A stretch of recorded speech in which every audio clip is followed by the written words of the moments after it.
만군의 여호와가 이르노라. 보라, 용왕로 불같은 날이 이르리니 교만한 자와 악을 행하는 자는 다 지푸라기가 될 것이라. 그 이르는 날에 그들을 살라 그 뿌리와 가지를 남기지 아니할 것이로되, 내 이름을 경외하는 너희에게는 공의로운 해가 떠올라서 치료하는 광선을 비추리니 너희가 나가서 외양간에서 나온 송아지같이 뛰리라. 또 너희가 악인을 밟을 것이니 그들이 내가 정한 날에 너희 발바닥 밑에 재와 같으리라. 만군의 여호와의 말이니라. 너희는 내가 호렙에서 온 이스라엘을 위하여 내 종 모세에게 명령한 법, 곧 율례와 법도를 기억하라. 보라, 여호와의 크고 두려운 날이 이르기 전에 내가 선지자 엘리야를 너희에게 보내리니 그가 아버지의 마음을 자녀에게로 돌이키게 하고 자녀들의 마음을 그들의 아버지에게로 돌이키게 하리라. 돌이키지 아니하면 두렵건대 내가 와서 저주로 그 땅을 칠까 하노라. 새벽 영성 기도 시간입니다. 오늘은 말라기 4장 말씀 함께 살펴보겠습니다. 오늘은 말라기 마지막 시간이며 구약의 마지막 시간입니다. 오늘 말라기 4장은 굉장히 짧은 내용입니다. 1장, 2장, 3장의 분량에 비해서 말라기 4장의 분량은 굉장히 짧습니다. 원래 히브리어 성경과 헬라어 성경에는요, 장절이 나눠져 있지 않았습니다. 성경에 대한 접근과 편의성을 위해서 스티븐 랭톤이라는 사람에 의해서 약 12세기경에 장절이 나눠지기 시작했죠. 그 전에는 크게 단락으로 구분하기만 했습니다.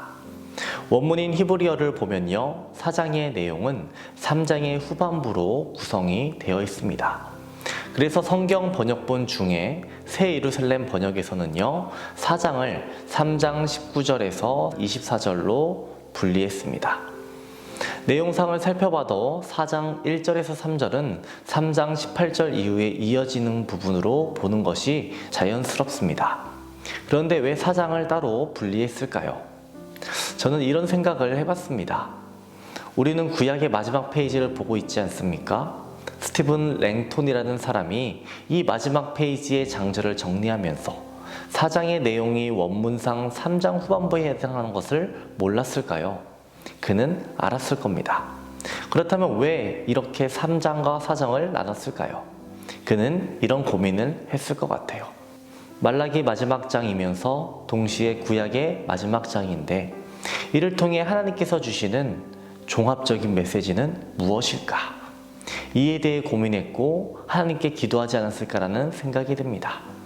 그리고 하나님께서 주시는 영감으로 4장을 분리하지 않았을까라는 생각이 들었습니다. 그렇다면 4장의 내용을 살펴보겠습니다. 4장의 내용은 크게 두 가지입니다. 1절에서 3절은 여호와의 날에 의인과 악인에게 나타날 일들에 대해서 다루고 있고요.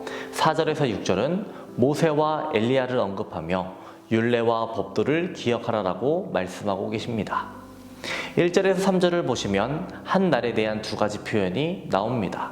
용광로 불같은 날이라고 언급되기도 하고요. 동시에 공의로운 해가 떠오르는 날이라고 표현됩니다. 교만한 자와 악을 행하는 자에게는 용광로 불같은 날이 되고, 하나님의 이름을 경외하는 자에게는 공의로운 해가 떠오르는 날이 될 거라는 겁니다. 하나님께 의인으로 여겨지는 삶과 악인으로 여겨지는 삶의 차이를 보여주고 있는 것이죠. 악인은 남지 않는다라고 말하고요. 반면 의인은 외양간에서 나온 송아지같이 뛴다라고 말하고 있습니다. 이 뜀은 어떤 뜀이겠습니까? 이 뜀은 기쁨과 즐거움의 뜀입니다. 4절과 6절에서는 무엇을 말씀하고 계십니까? 내 종 모세에게 명령한 법, 곧 율례와 법도를 기억하라라고 말씀하고 계십니다. 그리고 여호와의 크고 두려운 날이 이르기 전에 내가 선지자 엘리야를 너희에게 보내겠다라고 하시는데요. 여기서 선지자 엘리야는 세례 요한을 의미합니다. 그리고 크고 두려운 날은 예수 그리스도의 초림 때 이뤄진 영적 심판, 그리고 재림 때 이뤄질 최후 심판 모두를 의미합니다. 1절에서 3절, 그리고 4절에서 6절은 연결이 되어 있는 겁니다. 4절에서 6절에서 말한 율례와 법도를 잘 기억하면 하나님의 마음에 합한 자로 돌아가면 여호와의 날에 임할 심판에서 의인으로 여겨진다라는 겁니다. 구약의 마지막 장 말라기 4장을 통해 우리에게 주신 말씀은 무엇이냐? 결국 모세오경에 주어진 말씀과 동일합니다. 그 중에서도 신명기서에 주어진 말씀과 동일합니다. 신명기는 거듭신 명령명을 사용합니다. 하나님께서 명하신 그 명령, 율례와 법도를 거듭해서 말한다라는 것이 신명기입니다. 말라기 선지자를 통해 그 시대에 그리고 현대를 살아가는 우리들에게 모세가 후손들에게 거듭해서 이야기했던 그 명령인 하나님의 율례와 법도를 잘 지키고 기억하라, 이것을 말해주고 있는 겁니다.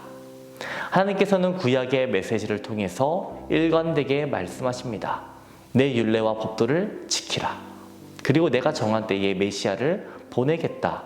이 두 가지 말씀을 주시는 겁니다.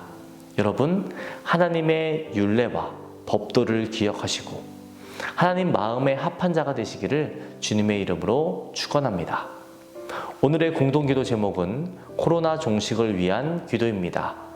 먼저는 코로나로부터 성도들의 건강을 지켜달라고 기도해 주시고 코로나로부터 자유하게 하시고 예배의 자리에 담대히 나올 수 있도록 기도해 주시기 바랍니다. 기도하겠습니다. 우리를 바른 길로 인도하시기 원하시는 하나님 아버지, 오늘 구약 성경 말라기 4장 말씀 살펴보았습니다. 하나님께서는 계속해서 하나님의 율례와 법도를 기억하고 지키라고 말씀하심을 보았습니다. 우리는 연약하고 넘어지기 쉬운 존재이지만 주의 말씀을 기억하기 원하고 지키기 원합니다. 우리에게 힘과 능력을 더하여 주시옵소서. 오늘은 코로나 종식을 위해 기도합니다. 추석으로 많은 오고 가는 발걸음 있습니다. 코로나 확산을 막아주시고 코로나로부터 성도들의 건강을 지켜주시옵소서. 예배의 자리로 나올 수 있는 담대함을 허락하여 주시옵소서. 담임 목사님의 사역 가운데에 항상 함께하여 주시옵시고 성령의 역사를 더하여 주시옵소서. 죽은 영혼을 살리시는 생명의 말씀을 허락하여 주시옵시고 바위보다 굳은 심령이 깨어지게 하여 주시고 얼음보다 차가운 마음이 뜨거워지게 하여 주시옵소서. 태의 문을 위해 기도한 성도들이 있습니다. 하나님 자녀를 허락하여 주시옵소서. 사고로 입원한 성도 일으켜 주시고 투석으로 어지럼증으로 디스크로 고생하는 성도들 고쳐주시옵소서. 공황장애, 불면증, 우울증으로 고통받는 성도들을 위해 기도합니다. 하나님 평안함을 허락하여 주시옵소서. 암투병 중에 있는 박재동 권사님, 유은영 권사님, 김시아 권사님, 김정수 집사님, 오유미 성도님, 박서연 청년, 유경민 청년 주의 손으로 안수하여 주셔서 깨끗이 낫게 하여 주시옵소서. 주님의 치유의 광선을 비춰주시옵소서. 연로하신 장로님, 권사님, 집사님들 마지막 날까지 걸으며 건강 유지할 수 있는 은혜를 허락하여 주시옵소서. 주께서 주시는 평안함과 형통함 또한 허락하여 주시옵소서. 우리의 소망이 되시는 예수님의 이름으로 기도합니다. 아멘.